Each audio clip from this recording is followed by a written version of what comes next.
Alrighty, Nerdigans, this is the one and only Packer Girl 89, and today's Manga Nerdigan live reaction video is going to be for Dr. Stone chapter 187, and we're finally here, fam.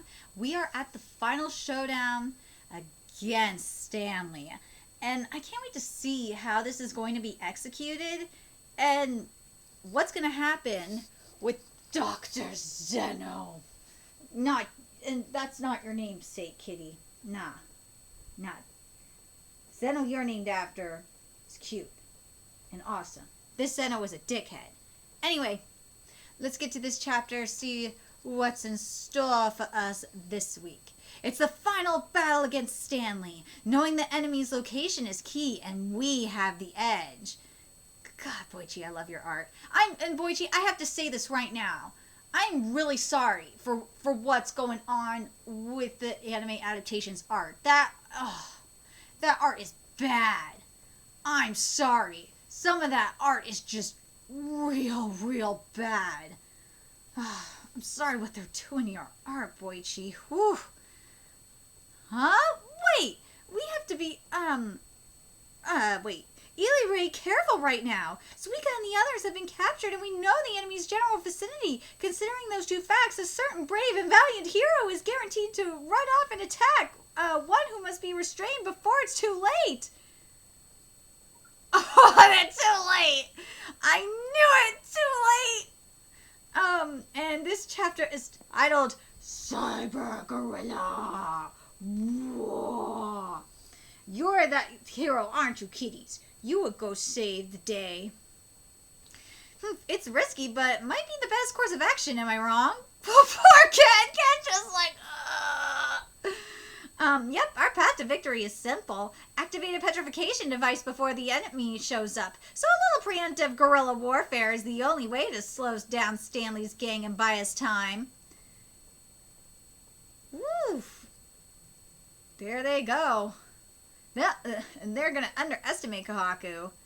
It's scary how good Stanley's people are. Our footprints aren't even that deep. And if they follow the trail, our footprints will lead them right back to everyone else. Oof.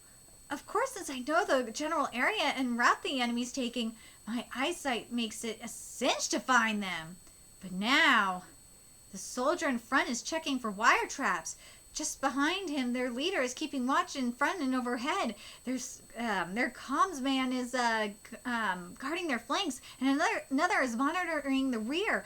A single member is out of place, and they're moving while maintaining strict gaps between them. They don't have a single opening to exploit. And my God, Boichi, I freaking love this panel. I love the radar that we have here. It's like it's Kohaku's radar. It's so cool. Freaking love it. And I love her eyes, how intense Kohaku's eyes are. Holy shit, it looks cool. Yes, we're facing combat professionals from the 21st century. Yes! Tsukasa came with them. And he looked with them too. That's awesome. Tsukasa, when you ran up half cocked, I thought your brain had turned to mush. But the fact that you're gauging the enemy's capabilities and not diving in a battle tells me you're keeping your wits about you. Yoga, yes!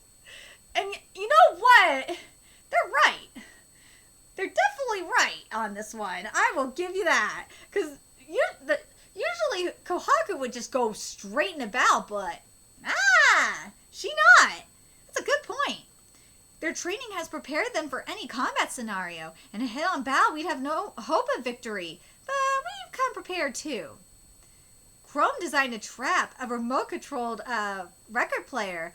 Oh, I see. Bang! That sounds pretty weak for a gunshot. How though? We recorded the real thing. Sometimes the genuine article isn't the best option when it comes to sound. For instance, when making sound effects for movies, instead of using real waves at sea, they might record sand swishing around in a pan. That is actually true. Right, so how about smacking this plastic container? That just might work. Man, this art, oh God, this art looks great. Boichi, oh my God. The thing about Boichi's art that I have to appreciate, again, it's, you know, you get that epiphany for it when you, why you, at least for me anyway, on why, I pay attention to little details like this. It's because of all that freaking line work in that detailing there. It's like you could take the recording device, you could just take it and like hold it in your hand. There's that much detailing in there. And the thing that frustrates me, I know I'm gonna get shit in my comment section about the art and animation that, I'm giving a lot of hell. The problem that I have with the art and animation in comparison to Boichi's art is that it doesn't have that same like 3D effect that Boichi gives. And then in terms of character art design, like when Yo appeared, woo, he did not like Yo. Yo still doesn't look like Yo, and Nikki's just looking janky as hell. She don't look like Nikki. I'm sorry, she don't, and that frustrates me. And hell, some of like little details on the characters themselves, it just doesn't work. It don't look like Boichi's art, and it makes me sad. It really does. God, I wish Boichi was more like here's the thing. I wish Boichi was kind of like Imato in this way, the mangaka for Kimono Jihen, because I know it's because Boichi don't have time for this shit. I don't know how Imato had time for this shit. Maybe it's because Imato doesn't. Kimono Jihen is monthly. Imato, what they did was they went over there and to the studio and cracked the whip to make sure that it was accurate to the manga in terms of art, animation, soundtrack, and voice. And I really wish Boichi had the time to do it. Really do. It makes me mad. Or not mad. I should say it makes me sad. Sorry, Boichi, I said mad. Should be sad. Because I would really love to see this animated right. Oh well. Anyway, we'll record the sound the plastic makes, then slow down the playback speed, and bang bang! Sounds like the real deal. Fantastic Faye, our sonar man Ukio makes for a stellar sound director. Well, no shit, he does. For the final touch, we layer the sounds on top of each other. Bang bang bang bang bang. Or sorry, let me read this again. Bang bang bang. There we go. Ambush! Eek, who's shooting at us? We're your allies here, remember? You fucking dumbass. They're shooting, fucking morons. While those at the front are taking cover, that other unit is zipping to the side. Did they spot us? No! I really fucking love the negative contrast we're getting here. Oh my god, it's amazing. They're pros, so they'll probably deduce that our gunfire is fake. These soldiers stay behind and pretend to fight back, drawing our attention. But they're not so naive to believe that we pose them no threat at all. Duh. So they've responded to this ambush just as combat theory dictates. While these other ones take a detour to attack the enemy, then this is our chance to rescue Suika and the others. That would still be a challenge since Stanley is nearby. A chaotic battle could result in dead hostages. More importantly, we need to destroy the enemy's transceiver. That may be possible if a battle breaks out, or golden opportunity, if you will. Right, even I've learned that much. Communication is the key to modern warfare. More specifically, if we cut off their communication while maintaining our own, then we've won this war. Damn straight! How's that? Please think about it for a moment. Why not just hold a blade to Zeno's throat and demand that Stanley surrender?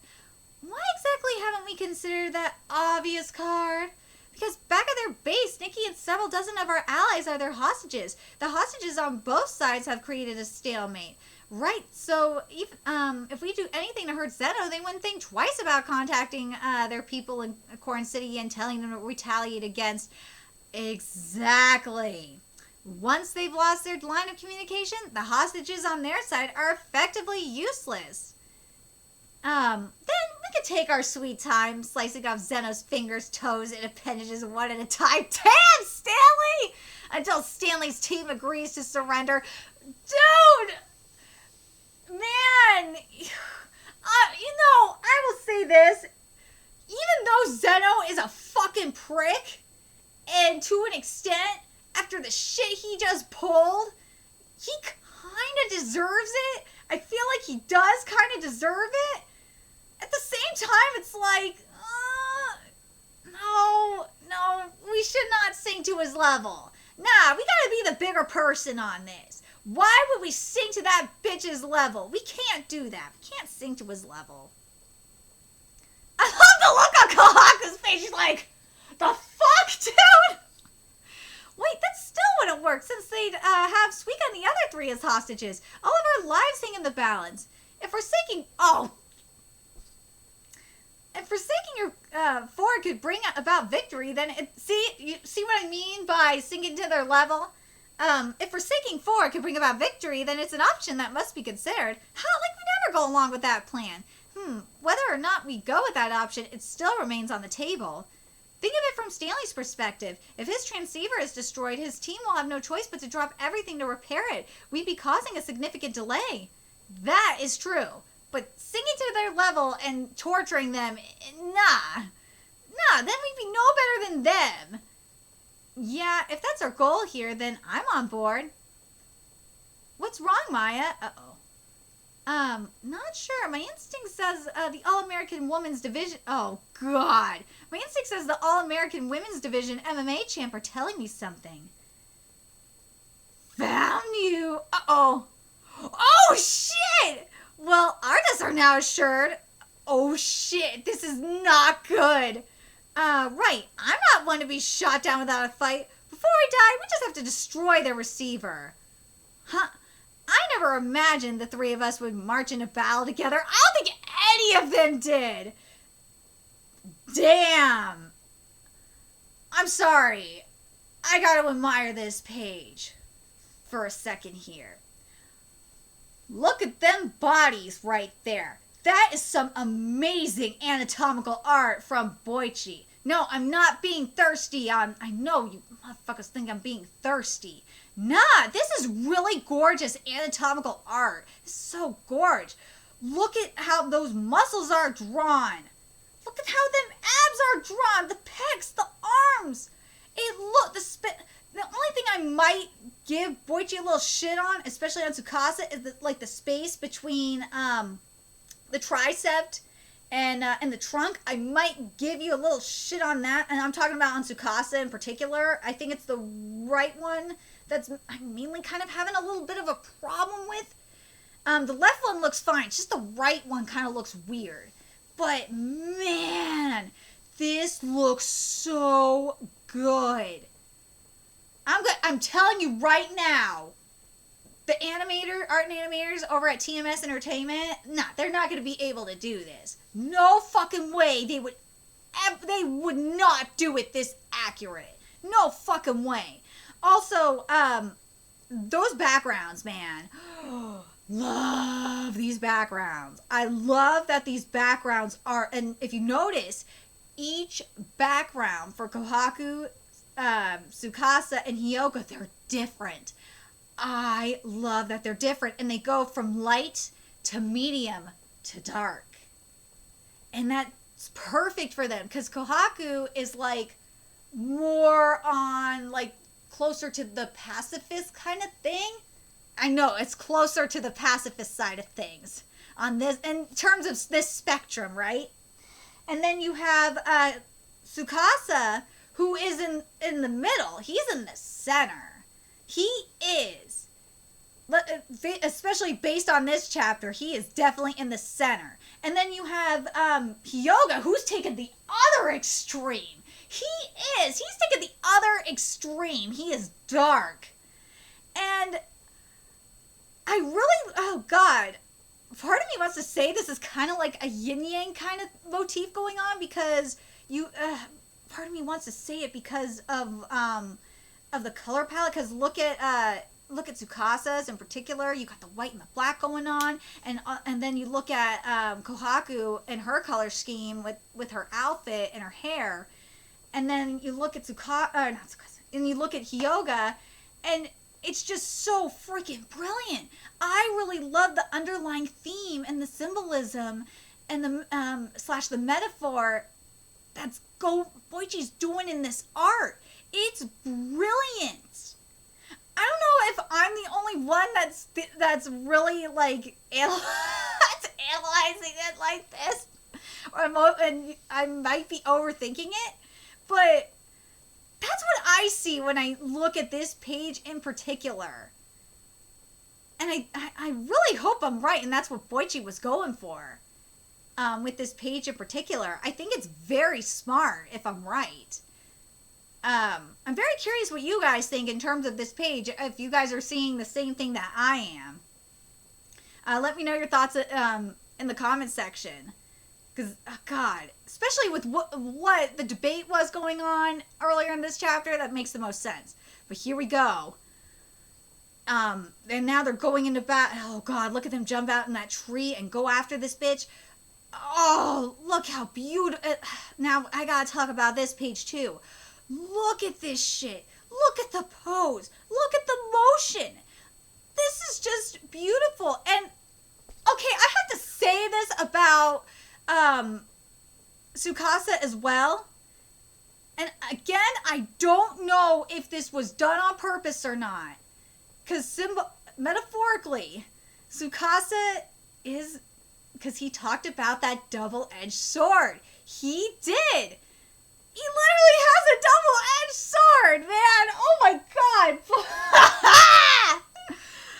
Boichi! You're just making this too easy. Tsukasa is... God, he is the center. He is the gray area. He's the double-edged... He brought up that double-edged sword. I fucking love it. I love what's going on with the metaphorical art. It just fits so perfectly. And Inagaki made it even more perfect based on, you know, the writing. I love it. I freaking love it. But I kind of really hope I'm right on this. I really do, and I'm not just thinking too much into it. I think it's great. I'm really curious what you... and also, look at Maya just looks so savage and beastly, especially when she says found you. I love the savage look in her eyes. I love the, like, primal look in her, and the smile as well. Oh my God. This is just so cool. The only thing...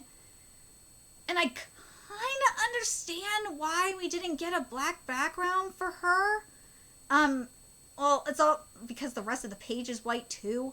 But man, I kind of wish it would have been like a gray or something. It would have made her look more fierce and pop a little bit more. But yeah, I should mention too, in regards to Maya, that anatomical art is just...